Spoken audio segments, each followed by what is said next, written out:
So ayan guys, this is my Dom app experience. This is my Dom app. This is my withdrawal record. Yan, successful na lahat yan. Lahat yan pumasok na sa Gcash ko. As long as may Telegram at Gcash ka, araw-araw may papasok sa'yo. Okay, sa 750, ayan, 750. Sa 750 na puhunan mo, ang everyday income mo ay 75 pesos. In 180 days, ang total income mo is 13,500 sa mga gusto mag-ipon.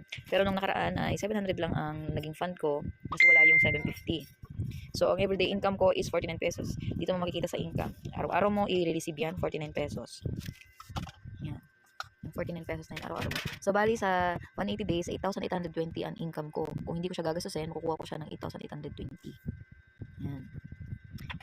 And, pwede ka naman mag-invest ng kahit ilang beses pa yan as long as may pang recharge ka, pang cooperate ka. Ayan po yung mga available na mga recharge. Sa 1.5, 180 days din yan, 99 yung daily income, 3,198 daily income. Sa 6 months, 35,640 yung makukuha. Ayan, legit na legit po yan, walang na-scam. Lahat po kumikita. Ang gusto lang ng DOM ay makatulong sa atin para po tayo ay makapag-income everyday. And at the same time, makapag-ipon, gamit po ang punan nating abot kaya. Ayan, thanks so much. Ayan po ang aking mga na-receive. Napakabait po ni DOM app. Pag ikaw yung nag-post, automatic na 100 pesos ka. Pero per week mo lang gagawin yun. Ayan. Again, thanks so much. Yan.